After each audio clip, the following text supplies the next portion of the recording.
Welcome all to our panel, to our B Corp Climate Summit. Our panel will be talking about regenerative agriculture and climate change. We are recording this session so we can see it later.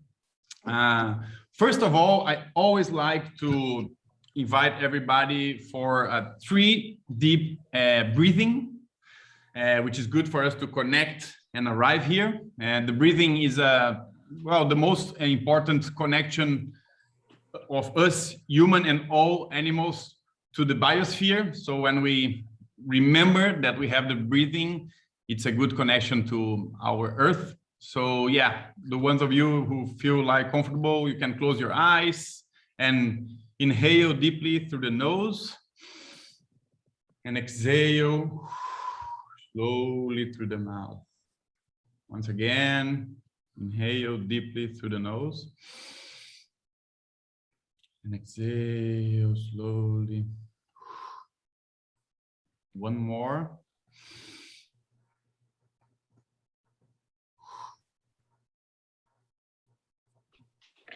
This way, we feel more connected and we can start our session. Just wanted to mention that, some data from climate action and from UNFCCC, that the cultivation and land use for forestry, agriculture, and commodities represent 24% of global GHG emission. 5 million hectares of forests are destroyed every year, especially here in Brazil. We can follow that closely, and it's really, really sad. 25% of land is degraded, affecting 3.2 billion people, especially in rural communities and smallholder farms in developing countries. Nature-based solutions can reduce carbon emission and greenhouse gases in our lands and oceans, providing over a third of a cost-effective CO2 mitigation needed through 2030 to hold warming below 2 degrees Celsius and support addressing impacts of climate change while enhancing resilience. So with this context, we will be talking about regenerative agriculture as a tool to fight climate change and to fight the climate crisis, which is better said. And I will intro Karin Hanzi, founder of Epicentro d'Alva, which can talk a little bit with us about, her work and about regenerative agriculture. Karin, welcome. The word with you. Hi, everyone. Thank you, Tomás. Sorry, it's been a few years since I spoke English. Let's see how it comes out. But I used to speak quite well. My name is Karin Hanzi, and I used to work at Fazenda da Toca with Pedro Diniz and Ernst Kutsch at the time, doing about 5 years ago, doing research and development on large-scale agroforestry systems. And about 5 years ago, I came to Epicentro d'Alva, Sítio d'Alva, which is a family farm, and started here a project, initially producing food for schools. And now we've slowly become a center for horses, and we still produce vegetable fruits and eggs and essential oils. But our main purpose here at D'Alva is to develop systematics and processes for production, prototypes for production, in a model that it's mechanized, simple, and that regenerates the earth, using principles that the forest uses, which is the accumulation of organic matter, stratification, and succession. Stratification is understanding how much light each plant needs, space and light paradigm, and the use of intensive pruning so that it can maximize photosynthesis. So the idea is to do that in a mechanized fashion, because we don't have any more farmers. We're the last ones. It's become extinct. And we have to make processes more cheaper. One of the techniques we're using now is in the US and Europe, you have a lot more mechanization systems, such as a micro tractor with a big knife that chops the grass and throws the grass on top of the trees. Here in Brazil, we have to use a bigger tractors due to lack of mechanization. The biggest problems we have with regenerative farming is, number one, lack of knowledge. There's a big lack of people with a basic knowledge on how to apply the principles of of the forest to farming in a systemized fashion. And the second biggest I need to jump on this conference, but I will talk to you in a bit. Okay, bye. Is mechanization. We don't have the machines. The machines have been developed for monocultures, and we need to develop machines. We're working on a subsoiler for micro tractors in order to make it more viable for small farmers to have machines. And for planting trees, it's essential to have a subsoiler, but it's a subsoiler with a rotary hole attached at the same time. So this is the biggest deficit we have in regenerative farming is number one, knowledge.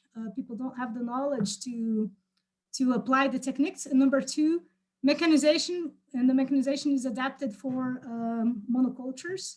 And it's a lot harder for you to regenerate and to accumulate organic matter on the soil in a monoculture system. You need to have a source of organic matter and the production lines.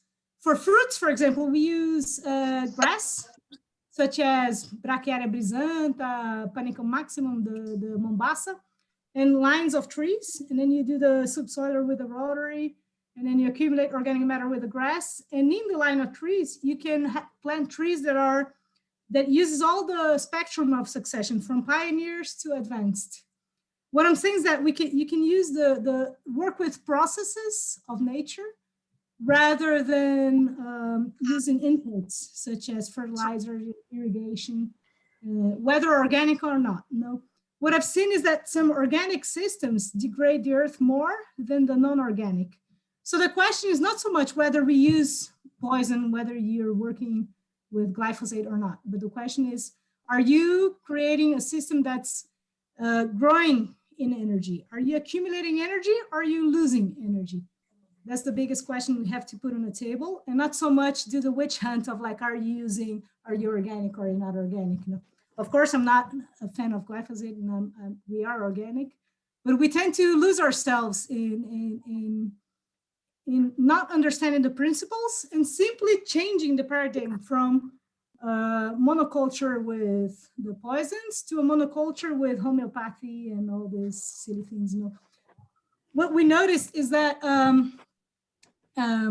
in one organic system, for oranges, for example, at Fazenda da Toca, a monoculture for orange, the earth degraded more than the non-organic monoculture of oranges, because the quantity that the tractor goes through the fields applying organic inputs, it's 32 times, rather the conventional is 5 times, 4 times. So what happens? The compactation of the tractor is a lot worse than the poison, than using the herbicides, fungicides, and whatnot. So what I'm saying, we have to change our paradigm and really truly understand how nature works. But what we have to do is apply that in a systemized fashion so that we can use machines and make it financially feasible for people to produce in a fashion that becomes cheaper than the traditional organic of monoculture. And you accumulate organic matter and you regenerate the earth. Working at Fazenda da Toca, what I noticed is that you can accelerate succession. So suppose you have a field of Brachiaria, which is like a degraded pasture. So if you abandon that for 200, 300, 400 years, you will reach an energy level, which we can also reach practicing agriculture in 20 years. What I'm saying is that the presence of human beings practicing syntropic agriculture, what we call syntropic is the augmentation of energy. Our presence can accelerate succession. So in 20 years, we can do what nature takes 200, 300 years. And that, what I mean by that is the quantity of organic matter, no carbon in the soil, micro life, macro life, no water retention, pH, everything. So what I'm saying is that the actual presence of the human being, applying the principles of forest, of accumulation, organic matter, stratification, succession, we can accelerate the regeneration of the earth drastically compared to if you were to abandon the earth, in our case, of a subtropical system. So those are good news. Some of us think that we're doomed. You know, some ambientalists said that human beings are going to be extinct. There's no salvation, but they're not taking into consideration that the human being is capable of accelerating succession, of regenerating the earth at a large speed, using the principles of force and making money doing that. I don't know if I'm clear. It was clear. Did I go over the time? I was trying to say it's everything. Perfect introduction, Karin. Thank you very much. I love your point of are we accumulating and generating energy, or are we losing energy in our practice? That's a very, very good point. And with that, I'll pass to Dr. Silke from EcoTrack, who can share also a little bit about her vision on regenerative agriculture. Silke. Thanks, Tomás. Yeah, so I actually wanted to talk to you a little bit more in general about regeneration and regenerative agriculture, because I wasn't sure how far you're already into the topic, and I realized Karin went quite deep into the topic already. So maybe I would like to get you a couple of steps backwards to really think about what does regeneration actually means. And me as a permaculturist, and I'm also an Ayurvedic health advisor and a yoga teacher, I work with the concept of regeneration for quite some time in different areas, and not only in the agricultural area. And I really find it amazing in how many areas you can actually apply the regeneration as a concept. And for me, what is regeneration? And I think that the time of sustainability is over. That was the buzzword in the last century. What does sustainability actually mean? Sustainability. We want to sustain what is there. And unfortunately, most of the environment is already degraded. Trees and lush diversity we can sustain. But in agriculture, most of the time we have quite degraded environment, and we first need to improve and rebuild. And that's, I think, where the term regeneration came from. And I mean, we always see it when we drive around, depending on where we are in the world, but the soil is degraded. There's hardly any soil life due to pesticide use. The soil structure is bare through to tillage and compaction. There's hardly any organic matter, etc., etc. So there's so many ways of rebuilding soil, and this can also go hand in hand with combating climate change, because if we make sure that we cover the soil all the time with mulching and cover crops, and we actually making sure that we take the nutrients and the carbon back to the soil, which we actually extracted beforehand. At the moment, we're just extracting everything. We take the plants out, the crops out, and we reintroducing artificial fertilizers and not natural products. But if we actually learn to give back to nature, then this can actually combat the carbon dioxide emissions as well. And not only a farmer on a big land, also, you know, I'm very much into urban regenerative agriculture, even like someone who's just doing some farming on the window bench or on a balcony. If you do this in a regenerative way, then you can also do something for that. And that's what I like. I used to teach kids at school about the ecological footprint. I don't know how many of you are aware of this concept, which is basically, we all believe that we have a negative footprint on Earth just by being on the Earth and our lifestyle. And after a while, I didn't really like this concept anymore, because this is quite a negative imprint you give to kids. You actually have a negative impact because you're there. And regeneration actually gives you a positive impact. You can actually increase your positive impact on the healing of the earth through regeneration.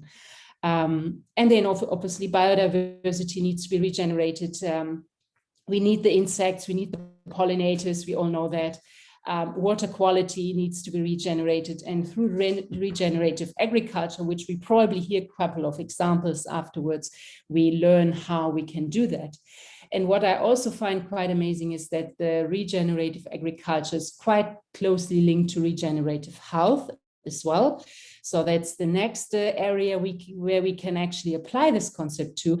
Our health is quite degraded through all these exposures to contaminants in the environment, our gut bacteria community is in diversity is very low because we decreased our food diversity. We only depended on a couple of different crops. We used to eat much more diverse. And this is the reason why already our bacteria community in our gut system is quite degraded. And through regenerative agriculture, which is also entailing local food production, even your own food production on your balcony, you can actually improve this through better nutrients, more fresh food, more bacteria, more diverse bacteria. If you just imagine to just get a carrot out of the soil immediately and maybe eating a little bit of this healthy soil and the healthy bacteria, you can do already a lot for your health. And then last but not least, I think due to the COVID restrictions, we also all felt quite disconnected to nature and or maybe felt the reconnection through this, because beforehand we all thought, oh, we're not really part of nature. We are humans. We are better than that, maybe. But now we realize, wow, we are part of it and we are right into it, and we need to find this reconnection. And also for me, regenerative agriculture can give you this type of feeling. So it's also in the terms of improving the mental health as well. So so that's what I just wanted to reflect a little bit on the different areas where regeneration can be applied and can help us in our life, and can definitely help the earth healing and us healing as well in yoga and Ayurveda and in permaculture. And that's it from my side, I guess. Yeah. That is an amazing intro, Silke. Thank you very much. I'll pick on your talk that we humans have a negative footprint on Earth. We, with our creativity, we created waste, because in nature there is no waste, right? And regeneration is to work on a positive impact, and also a way of integrating our livelihoods with the life in the planet, all living systems. So it's a perfect point. And with that, we'll open up our panel with the 5 big corps that we have from around the world. We have here Vava Coffee from Kenya, Tierra de Monte from Mexico, Endiro Coffee from Uganda, Riverford Farm from UK, and Guayaki from USA and other parts of the world also. And I will start the panel asking for, inviting Vava Angwenyi, the CEO of Vava Coffee. Vava, the word is with you. Hello, good to see you. Thanks, Tomás, and lovely to see you again after so long. And hi, everyone. Coming to you from Ethiopia. As you can see, I'm in a car driving in traffic. And glad to be on this panel today. And a brief introduction about, and I'm sorry for the background noise, but a bit about what we do. We work with coffee producers in Africa, but mostly our work has been focused in Kenya, Tanzania. What regenerative agriculture means to our organization, if I could describe it as just educating producers how to live in a more symbiotic relationship with their surroundings, and coffee being a crop whereby over time it's been believed that the more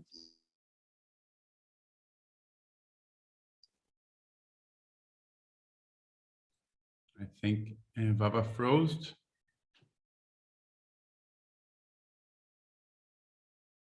Let's wait. Vava, can you hear us? Maybe take off the video for a while. Maybe going through a site with no internet. Okay, thanks in technology, it happens. Vava, wait then a little bit. We'll get back to you. I'll ask then Adriana. Adriana Luna, can you hear us? Are you there? Yes, here Adriana, I am. thank you. The word with you from Tierra de Monte. Welcome. Thank you very much. I'm super happy of being here and listening and learning from all of you. I'm a big fan. So Tierra de Monte, it's a B Corp, and what we do is agricultural inputs that are based on fungi and bacteria. Tierra de Monte lies and is founded under the premise that agriculture is in principle the main source of well-being and freedom that human beings have found. We have been doing this for millions of years, and it's until millions, thousands. English. Anyway, a lot of time. And it's until now that we forgot that we are part of the system. So I'm a biologist, and I see the world in a systemic way. I see the world in fluxes and in networks. And what we are trying to do is to restart and to find a way of human beings to be and reclaim again their ecological role within our planet. And we do that by restarting again the natural processes of life, to allow life to do what life do best, that is produce more life, that is produce more diversity, produce richness for everyone. So the way that we do is we have passed more than 2 decades studying fungi and bacteria that are good to the soil. We study which are those that lay the table for all of them, which are those bacteria and which are those fungi that can be found in every natural and healthy ecosystem, that are the ones that make the cycle of carbon, the cycle of nitrogen, that protects crops. And we do that in order to accelerate the transition from conventional to regenerative. We know that there are a lot of producers that can't afford the transition. So we try to help them, and not help is a bad word, but we accompany them and we collaborate with them by providing tools so they can rebuild their soil from the diversity of the soil. So we don't have to fight the conventional system, but we can make it obsolete. In the moment that the soil starts producing again their own natural forces of cycling of nutrients and of protection, pesticides and chemical and agrochemicals and fertilizers, nitrogen fertilizers are just too expensive. There's no point of putting more inputs if the soil is doing the work for you. But the part of the soil that is doing the work is the bacteria. So we partner with this bacteria, and when we make these products that are very easy to use, that they are designed to be super accessible, and we have this network of allies in Mexico in which we are based, so they can learn with and from the farmers, and we can collaborate together in order to find better ways to regenerate the soil from the biodiversity. And I think that's it. Very good. Thank you very much. Thank you. Maybe we try to go to Vava again. Vava, can you listen to us? Are you there? Yes, I'm here. Thanks, Thomas. But I'll actually just be very quick and give the next person a chance, because I guess there'll be more time to talk about what our thoughts are in this regard. But yeah, so for us, it's just living in a symbiotic type of relationship with the environment. And I think Cody might chime in on this in regards to how coffee has often been perceived as a difficult sort of crop to go, I think, fully regenerative. But what we're learning is that it's doable. It's just a matter of just educating producers more and having them practice what we're calling regenerative agriculture. Someone earlier said that sustainability, the buzzword is over. But I'm like, I think combining sustainable farming methods together with what we're calling regenerative agriculture is what we're looking at, and partnering with organizations or manufacturers of, I would say, farm inputs that contribute to this. So, yeah, and I can hand it over to whoever is next in terms of intros. Good. Cody, Guy, Alex, the word is open. Who wants to pick it up from there?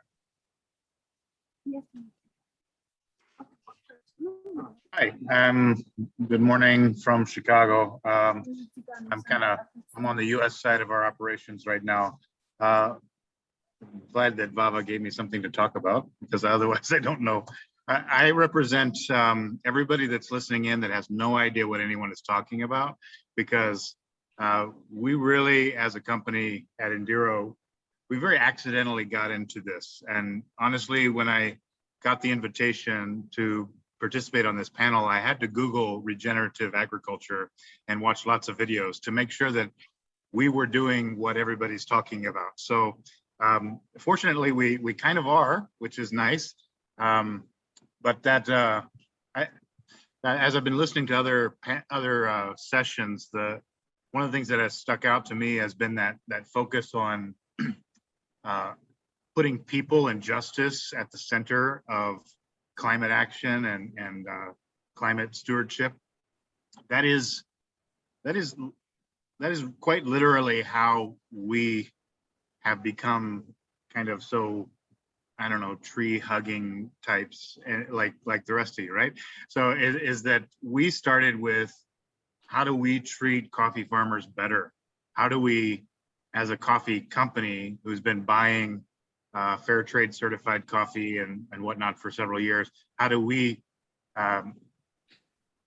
get past just sort of stamps, certificate stamps on coffee bags, and get into relationship with farmers in ways that really are mutually beneficial, and see the extreme poverty that is so prevalent within the coffee industry at the farm level, see that reversed and changed. So over the years that we've been involved in coffee growing, what we've discovered is that that focusing on regenerative agriculture, the new term that I've now learned, is that it has the effect of actually improving the livelihoods of smallhold farmers. Now we're in Uganda, so when we say smallhold farmers, we mean something different than Latin America. We mean like somebody who has 100 trees, not somebody who has 100 acres. So we're talking about extremely small hold farmers. But what we found in the process is that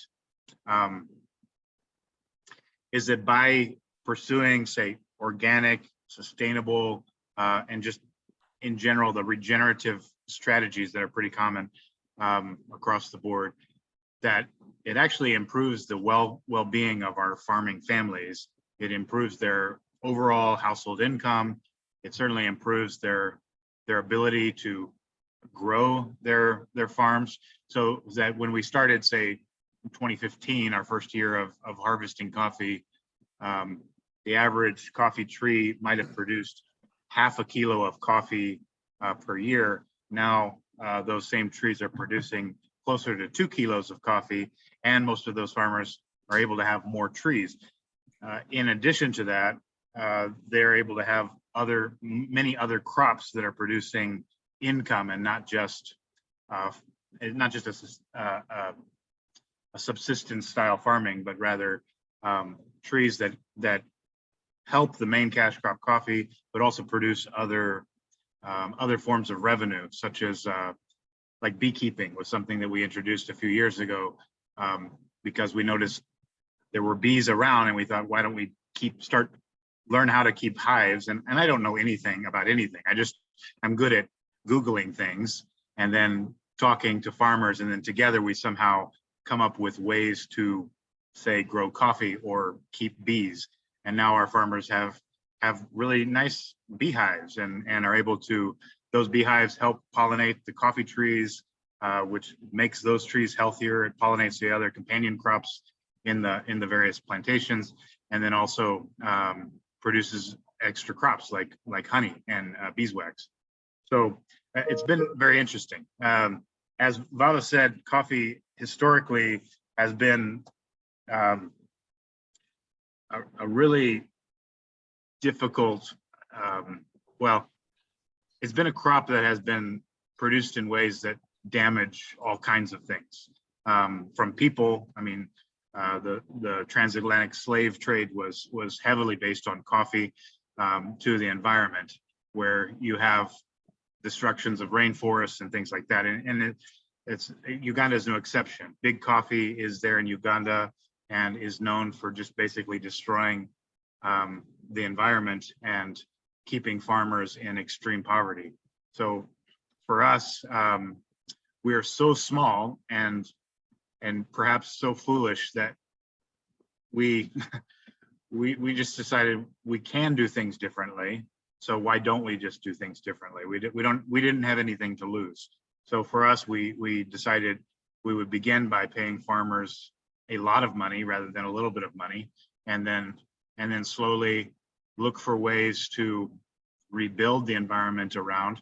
And that's based on a lot of themes that I'm hearing people talk about. But for me, it was understanding that good agriculture is, well, I don't know if this is good agriculture or not, but for me, this is what is good. That we work on cultivating as many different kinds of relationships as possible within a particular sort of biosphere, or like in our case, a coffee farming village, so that it's not just we humans trying to extract as much value as quickly as possible from the ground and from the plants around, but rather looking for relationships that create a sustainable, but also sustainably improving and regenerative lifestyle for the farmers, for us as a coffee company, and for everybody else around. We're just getting started and we have a tremendous amount to learn, but it's fun. It's also discouraging at times. Biggest challenge right now that we're trying to figure out, and I'm hoping that some people will be able to email me or text me later and tell me the solution. But years of environmental exploitation in the coffee farming areas of Uganda have resulted in landslide seasons. I mean, we literally lose acreage every year because of landslides. And I know that doesn't have to be the case, but I have no idea really how to change that. And I want to know. So that's where we are right now. Thanks for your points also, Cody. I'm hearing here, bringing biological nutrients to smallhold farmers from Mexico, both Endiro and Vava Coffee working on regenerating social tissue also in supply chain, in such an ancient and important supply chain as coffee and complex supply chain. So now open the word for Guy and Alex, who wants to bring a word on it. Go on, Alex. Vamos, Alex. you want to go ahead, Guy. I mean, thank you but please go. Okay. Okay, I'm Guy Watson from Riverford Farm in Devon in the southwest of the UK. I've been farming organically for 35 years. I took on a bit of the farm from my dad and started growing organic vegetables just with a wheelbarrow and selling them out of the back of my car. And 35 years later, we've got 1,000 staff. They're now co-owners because the business is employee owned, and we deliver a vegetable box every 2 seconds. I think that's 80,000 a week or something. And so it's grown into be a big business. But really, when I started, what inspired me was working with my mother in a very small kitchen garden and seeing, the complexity and all those integrated crops and how they grew together. And through those 35 years, a lot of the things that we've done, I view with some caution and sometimes regret, the way that we have moved to greater scale, bigger machinery. And I completely agree with Karin, our first speaker, that, the main barriers are, inappropriate machinery and not having the right mechanization for the sort of growing that I think a lot of us want to do, in much more complex integrated systems. In the machinery that is available is pretty inappropriate for that. And also the knowledge that's gone. I mean, my dad kept sheep, chickens, pigs, cows, grew barley and grass. And, you know, it was a very, you know, we had cider on the farm, apples, and, you know, it was incredibly integrated. Now it's just a dairy farm, you know, and I grow vegetables on a bit of it. All my neighbors, they're all specialist, single enterprise businesses. They've just got bigger and bigger. And, you know, nature doesn't work like that. You know, you know, nature's stability, stable, regenerative nature, you know, is always complex.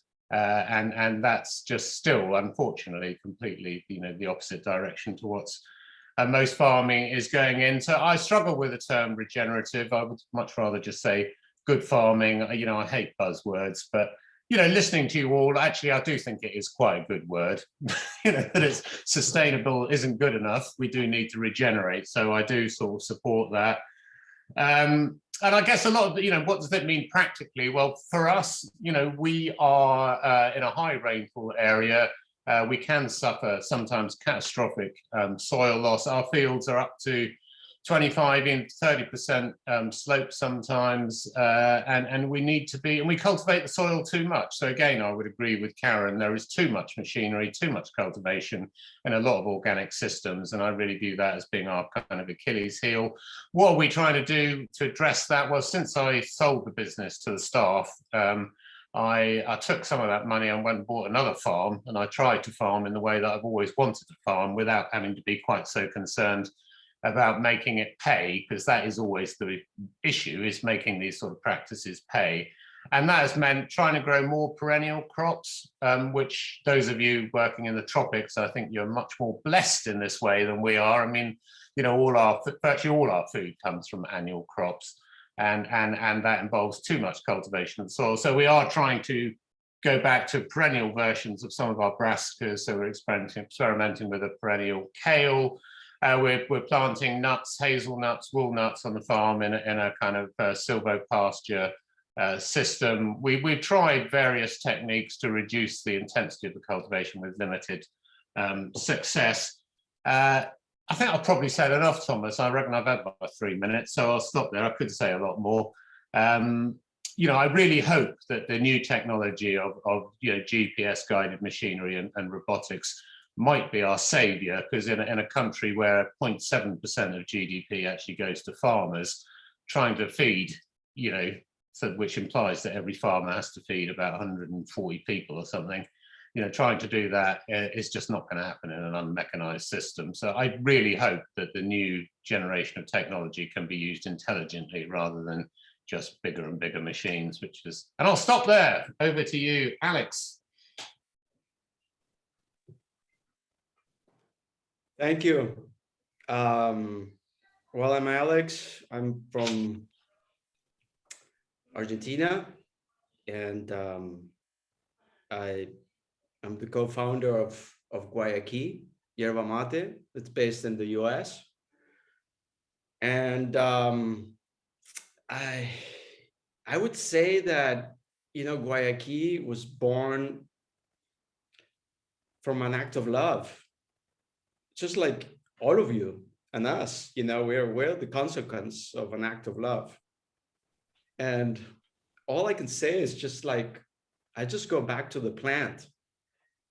And I just really see that the yerba mate plant has been with me from conception. I was conceived in Paraguay. So probably some of that Guarani indigenous spirits were acting while I was being conceived. Born in Argentina, raised by an agronomist that was in the agriculture frontier, and debating on the causes and consequences of deforestation. While I was in the back seat of the car, and you know, I could see my mom just like pouring the hot water in the mate gourd for my dad, and I can smell, I can still have that memory of the aroma of yerba mate in the car. And of course, I couldn't understand all these concepts that they were talking about, but probably somewhere they were like, this data that's coming down and influencing me in a way. And, many years later, I went to California. I studied in Cal Poly San Luis Obispo. I'm a food scientist. And I was, again, with the yerba mate in the classrooms. And of course, it's sort of like it came again to fortify my identity of who I am. So that's why I come back to the plant and I talk to the plant, and I learned to listen, and I learned to speak with the plant like a lot of the indigenous people do. And we work with indigenous communities today, mainly, and small agricultural farmers in a region that's called the Atlantic Forest, northern Argentina, Paraguay, and southern Brazil. And the yerba mate has, continued to speak to us because it's endemic to the rainforest. It actually grows in the forest really well, and it thrives with all the community of plants and animals. So in the last 25 years, while I was studying in California, I said, why not start a business selling this product and in the US, and sort of came up with this concept of market-driven regeneration, right? But at that time, we called it market-driven conservation. Then we went into restoration. Now we call it regeneration. And, so basically we are bringing alternatives of income to these stakeholders living in the last remnants of Atlantic forest, right? And creating these biological corridors among these last hotspots of biodiversity through the cultivation of shade-grown yerba mate with native species. So, the birds come back, the tapirs, the big farmers, which are the animals, really, and the birds and insects, and bringing life back. So, and it's working really well. And on the other side, as we have the demand increasing, we can work with more growers. So that's going well. And we started a foundation called the Iguazu Agroecology Foundation. And in order to educate and research more and learn more, and also articulate with the ag extension offices, and sort of like try to have an influence in political and public policy. And it's working too. So all good news, right? But there's challenges. And the challenges are that, we're interdependent, completely interdependent. And it's a concept that I would like just to, put here in our dialogues, and because we're interdependent on ecosystems. The Atlantic forest depends on the Amazon. All these rainfall that we're getting in the forest comes from the Amazon. It's being produced by the trees in the Amazon through the concept of the flying rivers. So now we're starting to actually pay for that rainfall, and working with Gaia Amazonas, which is a foundation in Colombia that works with indigenous communities and with their knowledge to really continue keeping all this Amazon forest standing, because we're dependent on that rainfall. So, and we're seeing that the rainfall in the Atlantic forest is diminishing drastically. I mean, to the point where the biggest rivers here, which are the Paraná and the Paraguay rivers, very important for transportation of crops and everything, at their lowest points in 120 years. You see, without water, we got a problem. So here's where we start to put value into the interdependence, and sort of like through our foundation, the Iguazu Agroecology Foundation, we're doing biodynamic certification with Demeter. We're doing organic fair trade. We also got the recent rock certification from Rodale Institute. I think you probably are aware of it. If you're not, Look it up. It's ROC, Regenerative Organic Certification, something new. And we sort of like got this golden standard and whatnot, but we still have so much more to learn. And I think that this concept of interdependence, not only from the ecosystem services that are providing other ecosystems, but also the interdependence of culture, of knowledge, of the indigenous knowledge of communities in the Amazon that have been farming the Amazon for thousands of years. And it's a live forest with food production, and it's still standing. So I think that we also have this interdependence with the markets. If we're in the regenerative movement and regenerating food that's healthy for the soil, that it's internalizing a lot of the externalities, we still don't see any subsidies for these types of agriculture, right? We see them that they're, on the contrary, still on the conventional farming. The subsidies are there. But I think that's shifting and it's changing, such as it changed with the tobacco and with the alcohol. I mean, if you look at tobacco and alcohol, their taxes have increased. So actually have been reduced in other sections to produce food, right? Probably debatable of how that food is being produced, right? I think here we'll have this regenerative mindset. So it doesn't really affect the cash flow, right?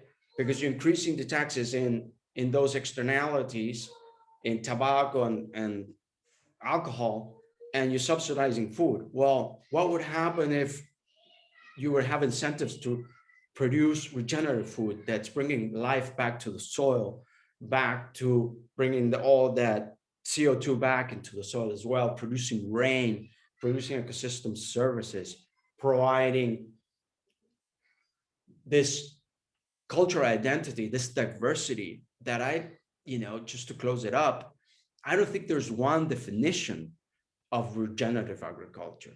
I like Daniel Wall's book of designing regenerative cultures. And he puts emphasis in the plural of cultures. Because if we stick with one design, then we're colonizing again, with our mindsets, right? It's one way to do it. And it's just, all the time, like, I'm doing the right thing, you're doing the wrong thing, right? We're all in this together. And that's the concept of interdependence that I love. We're going to make it. We're going to make it together. And I believe that there's signs and indicators that are taking us into that direction of change. It's a matter of time. We all know that as the clock is ticking, and I would hate to have to reintroduce jaguars and toucans and wolves and do the rewilding. I want to avoid that. And that's why I'm sort of not sosegado, like the Brazilians say. I'm not in peace, but I'm excited, because I think we still have an incredible opportunity to preserve a lot of biodiversity. Gracias.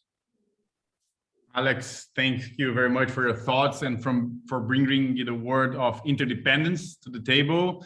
And now it's open back to the panel, either Cody, Guy, even Karin, Adriana, Vava, whoever wants to pick up on that and bring any other thoughts, please feel free.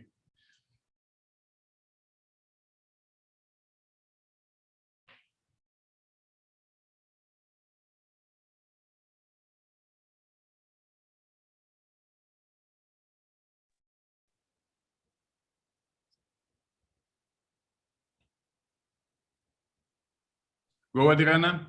Yes, please. Thank you very much. I just want to share a question that has been around my mind for a couple of years now, and that is, and I would love to know your opinions. How do we make this to escalate? How do we make this viral? One of the producers we work with, he said that the best product of the conventional agriculture is the name. They somehow made us believe that this was a conventional way of doing things, although they're only been around for 60, 70 years or so. And And I can't just keep thinking that there's something that we can learn from them. I mean, I know there was a lot of political pressure. I know there was a lot of money injected into make that conventional, but there a marketing thing. There are a way in which they somehow fulfill some needs, and they could transmit how they could fulfill the needs of the producers, but also the world to make food. So I just wonder, what can we learn from that strategy in order to show the world and the producers that this is it's not only the best way, but it's getting to be the only way to keep living in this planet. So yeah, that's basically what I would love to hear your opinions on that. How we make this conventional, how we make regenerative agriculture the mainstream.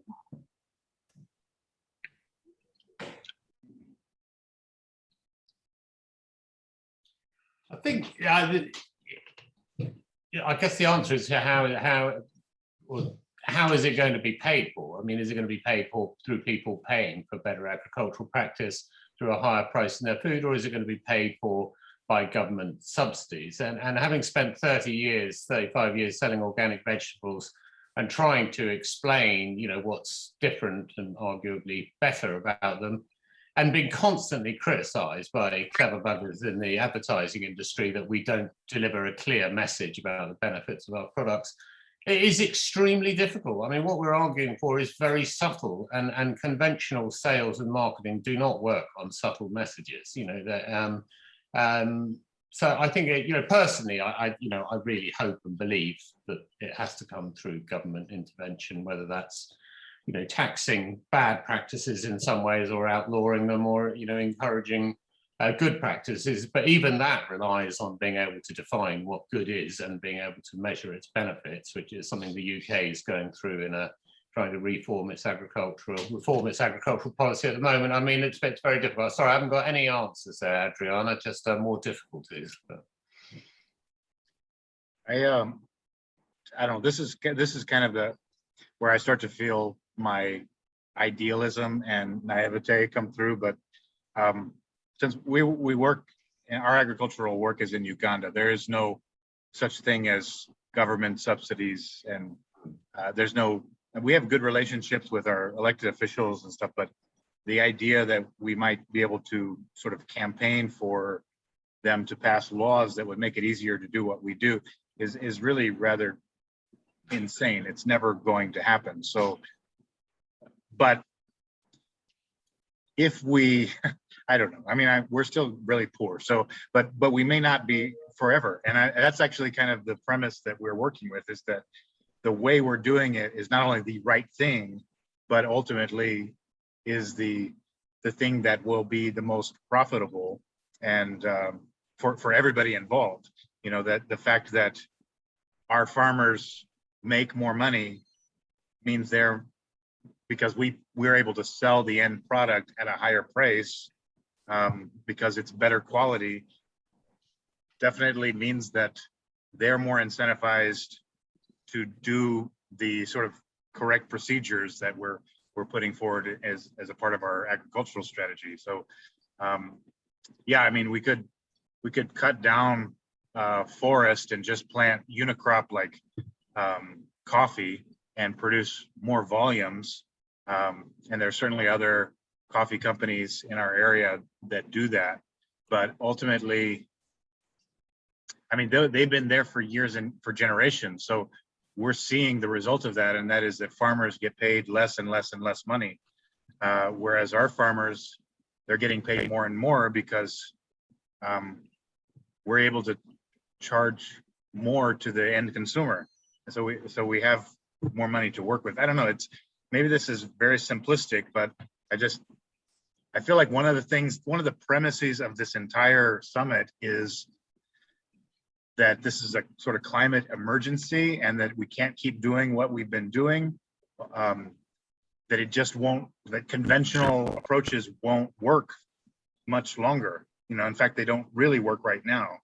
So if that's the case, then perhaps we just need, I don't know, to find ways to be louder about how this is actually the way for us to get profitable, is to, I know Tomás here from Brazil, so I'm nothing against Brazil, but you guys in coffee have like really defined bad practices for coffee agriculture. So just that seeing the Brazilian coffee plantation photographs and video is just, it's all coffee as far as the eye can see and nothing else. And I always have that in my mind, is like what not to do, because as soon as you get an insect, a bad insect there, you know, or a fungus that's not good, you lose your entire crop, you know, and all the farmers that are working, that are depending on that, that plantation, they're done, you know. And so I don't know. Again, I mean, I'm 43, so I'm not going to outgrow my naivete at this point, but so I'm just going to stick with this idea that this is the thing to do because it's right, and also because it will work, you know. And it seems to be kind of working right now because we're still not out of business, but you know, ask me in a few years or a few weeks, right? But yeah, that's my thought. I think honesty and patience will go a long way. You know, I do think, you know, in food, you know, to have an honest food chain which really communicates the reality of how the product's produced right through to the end consumer is a truly valuable and thing. But you know, it's so rare. I mean, certainly in, you know, you know, there is so much lying and you know, and misleading marketing about how our food is produced, that it's, you know, how do you get that honesty back into it? You know, I do believe in patience, it does come through in the end, but it, you know, how much time do we have left? Alex? I think, you know, Adriana's question brings us, you know, like this living the question concept, that it's basically, that's the key, you know, for new doors of perception. You know, I think we're very limited in our capacity and our intelligence. I mean, human beings have appeared in the last 40,000 years. The earth has 4 billion, and there's a lot of species that are a lot more intelligent than us. We have to admit that. And I think that the key is to live the question, to really ask questions, and allow that to be our compass for the next generations, is make good questions, because they will take you to answers that will then take you to better questions. Yes. And I think the key is there, because otherwise today's solutions are tomorrow's problems if we stick to that solution, right? So the key is just like nature. Nature works in this dynamic succession. I hear most of you talking about systemic and dynamic successions that we see in our crops, in our farms. So the more we imitate our behaviors, you know, as part of, right, of nature, I think we will start to tap into this intelligence that will guide us through different questions that we might have and take us into different answers. Of course, our context is changing fast, right? Climate change has always happened, but today, because of us, it's happening at a very rapid rate. So, you know, that's the challenge that I see that we have, but we can still make the decision of making these turns and taking us towards, you know, life, right? And what is life? Well, everyone in Africa or in South America or in North America, we're all togetherness, right? And whatever you do in Africa, it's going to have an effect in South America. It's going to have effect in North America. Whatever you consume, you know, in a developed country, you can start from a very local level, and you will have a regional and global impact. What do you have in your refrigerator? I mean, many times myself, I go into my refrigerator and I go like a ton of packaging, even though it's regenerative organic produce, right? but I you know, it's just like ton of plastic, and I go like, oh my God, you know, it's like, you know, or bringing stable income streams, and all of a sudden, you know, well, what does that do? You know, we accumulate money, and we can buy more stuff, and we can do more things, and you know, instead of redistributing, you know, that wealth, right, like nature does. So I think Adriana has proposed us something great just by asking the question, and thank you, Adriana. I mean, I would throw back the question to you, you know, and says, what do you think would be, you know, the best way, you know? I ask first. No. Well, for us, and it relates to the question of Kim about the difficult work needed for the transition and to the incentive thing issues. So we are organic and we have organic certification, but actually we work the most with conventional farmers, because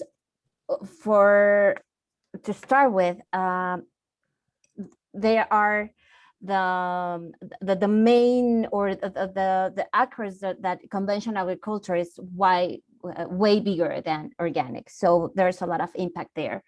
And also because we realized that conventional agriculture is stopping giving answers. I was talking about some insects as whitefly or two-dot spider that can't be controlled anymore with chemical products. There are no chemicals that can save a crop when it's infected with this plagues. And the products that are in the market, the chemical products that are in the market, are way too expensive. So thinking about these natural forces that have been working around for millions of years, that are natural predators, what we developed was a way of bringing these natural controls to the farmers that are very similar in the on the way of using them as conventional. So basically we don't fight with, and we step away from the educational point of view. We just say, do whatever you do right now, but use this other mechanism of control the problem that you have. And it turns out that biological inputs can control 100% these plagues, and they cost, well, there are some treatments that cost 10% of what they would use, or that what they would spend using chemical products. And when they find out this, and when they realize that they don't have to change, and then they don't have to change their entire paradigm, and it's working, then they start asking, okay, now tell me more. I want to learn, and we can make the transition more gently. And the mindset shifts slowly, but the ecosystem shifts very quickly. So basically what we do is give and provide short-term incentives to fulfill the needs of the farmers today, so they can feed their families today, so they can meet their financial needs today. And in that way, they become the best advocates of changing the way things are done, because it's easy, it's profitable, and also they have all these long-term benefits. Perfect point, and I'll take up from there, because what you brought, Adriana, about biological control, it's very interesting. I didn't mention, but I come from a family of farmers. My family has a farm since 1966, and I never was able to bring up the vision of sustainability there, because, well, the leadership from my father, in this case, was not open to that. But now in the last 3 years, now that we are in this deep conversation, I'm bringing here my heart, in the last 3 years, there was this openness of him to say, yeah, why don't you come? He said, yeah, I'm okay with my experience, and he retired. So now we are bringing an approach to sustainability farming. We are in a journey to become B, but I think it's going to take a little bit of a time because we still use a lot of agrotoxic there. But one of the good approaches that we have is with biocontrol, with pest controls via biological things like fungi that helps to warm up, goes down worms that gets the cattle, or even also wasps that eats different insects on the soy, on our soy production. So that is also a biological pest control. And this is technology, and this is earth technology. So earth technology has, I believe that earth is the biggest technologist, and we took a turn of getting out of earth wisdom and intelligence, and Alex and Adriana are talking about it. So again, I think one of the great ways, and now bringing some of the questions on the chat, that is a very beautiful conversation in the chat. How can we, what is the challenges to transition conventional farming to regenerative farming? And one of the things I can say from our conventional farming in our farm in the South of Brazil is to bring the approach of biological pest controls, even more because pesticides are one of the most toxic type of inputs that are used in the field, and it really damages our rivers and the basins and oceans and everything. So one of the approach is from the biological side, and yeah, but bringing back the conversation to the panel. And Karin, I see you. Yeah, no, I'm holding my tongue here. One of the biggest paths I see farming taking is moving from control to equilibrium. We're always talking about how we can control those plagues, how we can control those pests. When you talk about working in a farm that creates equilibrium, you don't have a problem with pests. You don't have to develop either biological or chemical. And we are going to reach a point where we're going to say, thank you, Monsanto. Glyphosate was awesome. It gave a helping hand. Thanks, everyone. We don't need you anymore because we don't have pests. No, there might be a pest, but it's just 1 in 5,000 trees, maybe. There's going to be one punctual due to an error of management, of pruning, but it's not something that happens on a scale that you have to be controlling a disequilibrium. You have to work towards a form that's in equilibrium rather than being constantly at war, whether organic or not organic.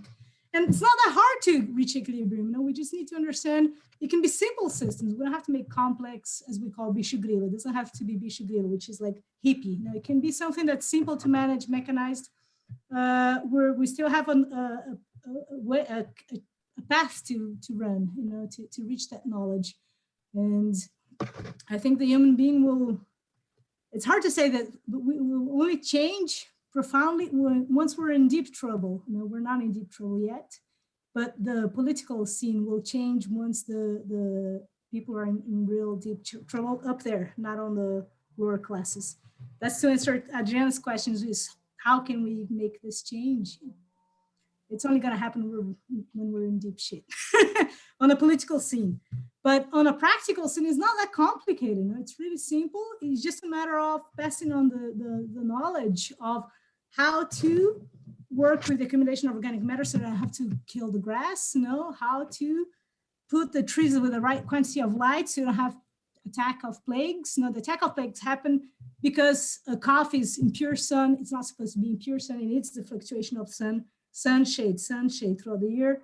It's at low strata, it needs to be under the trees, but it needs trees to lose their leaves and come in the sun just before the flowers. So if we understand how the behavior of a tree needs to take place, we can structure the farm so we don't have plagues, we don't have pests, and consequently we're not. I've really got to disagree with you, Karin. You say it's simple. I mean, there's no way it's simple. The kind of principles that you're working to may be simple, but the actual application of them is anything but simple, and requires, I'm sure, a huge degree of knowledge and experience, and particularly local experience that certainly in the UK, farmers just don't have that anymore. They become specialists, and even the specialists rely very heavily on agronomists that are in the pay of the agrochemical companies on the whole. So it's, you know, there is a woeful, you know, de-skilling of our industry, I think. And Thomas, to come back to your point, how do you transition? How do you get more people doing this? I mean, my experience, if you can talk till you're blue in the face to a farmer, they imitate success, really, and they imitate success particularly from people like them farming land like theirs, you know, in circumstance. And I see that the world over. And I think we all need to be quite careful about the language that we use when trying to address, cajole, persuade the conventional farming community, that we don't seem excessively, you know, we need to talk in their language. And I think one of the skills of leadership is making it easy for people to follow, you know, particularly the early followers. And I think avoiding kind of overtly spiritual, idealistical language, if you're trying to get farmers on board. It may be different elsewhere in the world, but you know, maybe in Latin America you have a more poetic, philosophical outlook on life. But I can tell you, there are not many poetic, philosophical farmers in the UK. You know, you have to show them that your cabbage is better than theirs, and that you're making more money out of selling it than they are, and then they may follow.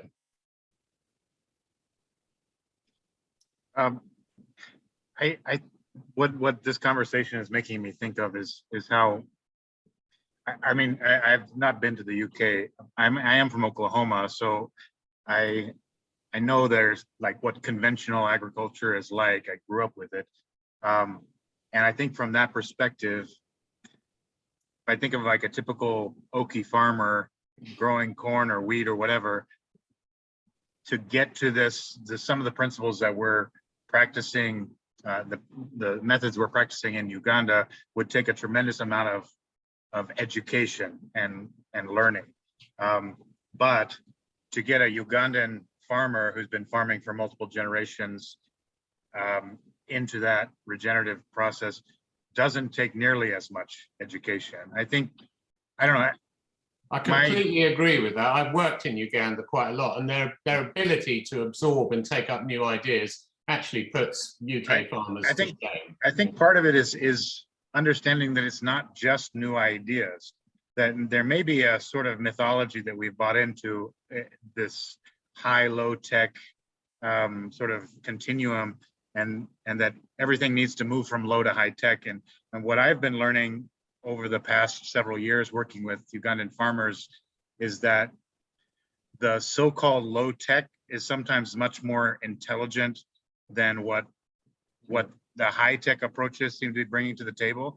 And that what really seems to work with us is when we come together and just have relationships and conversations. Not to make it all very kumbaya, but the truth is, I can't get my grass in my front yard to grow here in Chicago, but I know how to research it and learn about it. And the same is true with coffee and things like that. So I can learn things well by reading and watching videos and all that stuff. And then I can go sit in conversation with farmers who know how to use their hands and their brains directly with the soil and the plants and whatnot. And it gets down to simple things like, the education that I bring to the table might simply be, don't kill the chameleons. The chameleons are good. And they're like, what? We didn't know that. We've been killing them. So they just let them live now, and the chameleons are helping as that biological pesticide sort of thing, you know? And it's, I don't know, that I know it's very simplistic, but I'm an American. We burn like a quarter of our state every year and don't know how to put the fires out. So whereas in Uganda, they don't seem to have that problem. So I know there's like something else to this than just simply, we all need to learn more. We all, of course, need to learn more, but I think the teachers need to be much more diverse and not just sort of, I don't know, agricultural scientists properly, but sometimes it's just the farmer who's been doing this for 5 generations, and they know a lot more about which birds are good and which ones are not, and how to make the tree produce more fruit and all that stuff. So my 2 cents, I guess. Thank you, Cody. And I just want to echo what you said. I actually wrote it in the chat that I disagree with the education approach. I think we have been doing that for a long time, in which we have the experts and the traditional or the I don't know how to say that in English, but the practical knowledge that is not respected as it should be. What we have, and I totally agree, is have this multi-directional conversation in which we all learn from everyone, because if we are proposing things from here to there, we are not understanding why they do what they do and what they do that in the way they do. They certainly have reasons that we might not understand. And I don't think that is because, or not only because of lack of knowledge or education. They have been solving their needs for a long time, and also our needs. For bad or worse or whatever he said, they have been feeding the world for the last decades. And they did it because it worked. So what do we need to learn from them, and what would we need from their particular situation so we can offer, and that's our job, so we can offer pertinent and contextualized solutions, how we can accompany this transition, because I totally agree, and I dream of the day in which all the food in the world is made agroecological with succession patterns, and we don't need any inputs at all. But right now, today, the land is tired, and the insects that have become, they are not intrinsically plagues, but we have made them plagues. And we can't, in our experience, we can approach a producer that has put all the savings on their land of their life in this greenhouse and said, oh, let just nature to do what nature knows to do. They would lose everything. Here in Mexico, we have seen for a long time how people that can't control pests or to keep their land producing, they have to leave their families and move and migrate to the United States or to the next city. Or here we have a very bad situation of violence because of drugs. But if people don't have any other alternative because the land went dry, the organic matter just ran out of the land, they will do whatever they need to do to feed their families. So how do we accompany that transition in a way that is fair and just for them, but also for the people that is at the other end of the chain? In my personal experience, I enter into this world because my daughter was born multi-allergic, and the only food that she could eat without getting an anaphylactic shock was organic food. But I couldn't afford organic food because it's way more expensive, because it's and I totally understand that. My family is also from the agro sector, and I totally understand that when you transition to organic rapidly, it needs a lot of investment, and there are not investment for that. So I could just actually literally cry in the middle of this organic shop because I couldn't buy one tomato. And most of the people of the world can't afford organic. So the reason in which I got into this world, because I needed to make affordable for the producers to produce organic. Well, not organic, but you know, like in not in organic certification, you know what I mean. So we could have a bigger offer of safe food from the source. But that in our experience, we have only been able to transmit that when we approach humbly and asking why and how can I be of use for you? How can I be a tool for you to transition, however this transition looks for you in your own context? Thank you. Yeah. Talking Tomás? about education. Oh, you want to say something? Go ahead. Can I? No, go, Karin. I was going to ask Tomás how we're doing with time. Because Yeah. We have 8 Can I- minutes. 8 minutes more. Go, Alex. Can I say? can I just say something, Tomás? Vava, please, Vava, please. I just want to clarify what I mean by the importance of education. Education is a continuous experience for all of us. I'm not saying that.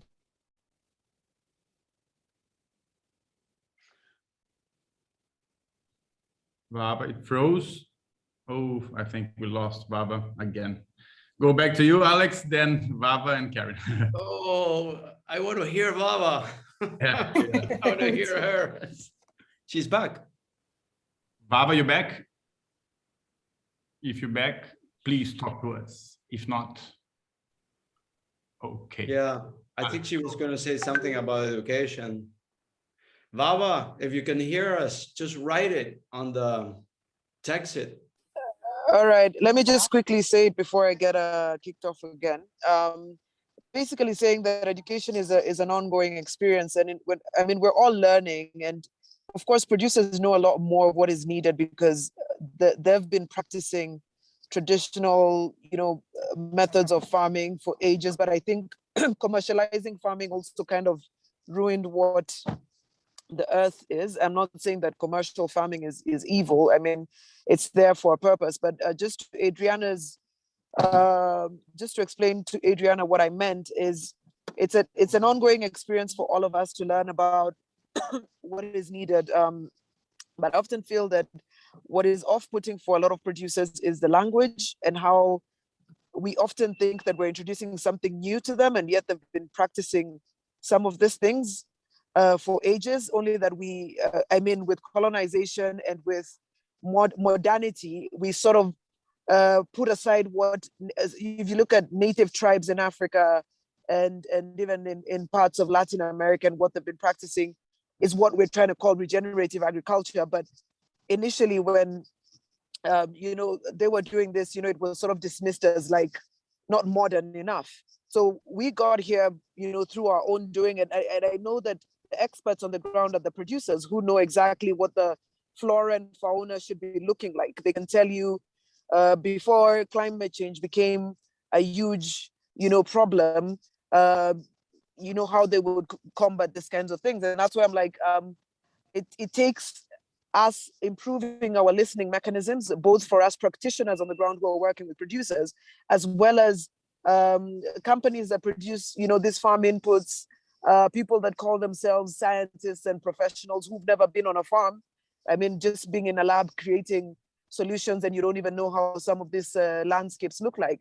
So we're all, I mean, you can never stop becoming educated or getting educated. So I meant it's an ongoing process. I'm not saying take a book, sit there and sort of, we're all learning. You will always continually learn in life. Thanks, Vava. Back to you, Alex. No, I think, touching on education, I mean, I hate to see, farmers who, don't know how to write or read, and they get, totally taken advantage of. It's kind of like, I think we are lucky that we all have, know how to learn and read, but I wouldn't take it for granted because, there's a lot of people who don't. And they don't know even their rights, right? So that's where, in countries like Argentina today, where we've been almost like for 2 years with our kids without going to school, because of COVID, supposedly. But the concentration of power wants people not to know and want people not to get educated, right? So there is an element there of just going back to what Guy mentioned a little bit a while ago about the farmer and the dialogues among farmers. One thing, I agree with him. Farmer is looking at that cabbage that, grows better, makes him more money, and, and he's not going to switch if, there is all these philosophical and religious, things behind it. It's like, great, you go ahead and do it, but, I want my money. What we've done is that might help, just as a suggestion. I'm not saying that, everybody should do it. And I think you, Tomás, have been part of this many years ago, is that we create these co-participatory workshops there are like over 100 people that come, and you know, it's people from the government, people from the universities, students, conventional agriculturists, indigenous communities, small farmers from the landless movement. You have the whole mix, yes. And we do these workshops where we share our dreams, you know, we share our challenges, and we share our opportunities, you know. And usually you also have the market, the consumer, the buyers of the coffee or the yerba mate or the produce, right? So what comes out of there is interesting, because what my challenge might be guys or Cody's strength or Karen's, right? So, but we don't know about it. And we are like neighbors, and we live in the same town, and we live in the same community, but we don't get together anymore, because, oh no, he's the conventional farmer, I'm the organic one. Oh no, he's a politician, I don't want to even go and talk to him. So we create also these mental boxes that keep on separating each other and don't come back into this concept of interdependence, that we're a lot more interdependence than what we think. Karin, we have 3 minutes to the end, so Karin, please, and then closing remarks. I think what Vava said was a great finishing up, but I'd like to actually compliment what she said was really incredible. We are in this together. We're learning together. And in our experience, one of the groups of people who need the most re-education are the agronomers. Like Guy said, you know, we receive interns who study agronomy, and they have a really hard time understanding processes of agriculture due to deformation in education. But I'd like to finish with Vava's thought in that we're in this together, learning how we can shape this new future for our species in this planet. I'll pass it on to you. Guy, Cody, Adriana, Vava, any closing remarks? Short ones? Yeah, just that I would pay good money to see Alex teach a guy how to talk to cabbage. And otherwise, yeah, it's been great. Thanks for letting me be a part of this. Thanks for having me, and it's been a pleasure to listen to everyone and to learn more and to be a part of this conversation. And I hope we continue with the same energy. Thanks. I don't need any help talking to my cabbages. Well, for me, I want to express how thankful I am that I was invited to this panel. I really admire all your work, and I'm very grateful for what you're doing for the world. And yeah, just make an invitation to all of the ones that are listening that we have to work together. There are, I think, a lot of different separated efforts that we are doing, and we are a beautiful community, and I think together we can do a lot and not wait until 2030 to change the world. We can start doing it right now. Thank you all for this amazing panel, very open, frank-hearted conversation. I think that's the way. So let's keep on doing this change and learning with each other and trying to build up again the interdependence that is part of our nature. We are integrated. Sending a big, huge kiss and hugs to all. Hope to see you soon somewhere over the rainbow. Okay, thank you very much once again for the panel. Bye-bye, people. Bye. Ciao, ciao. Thanks.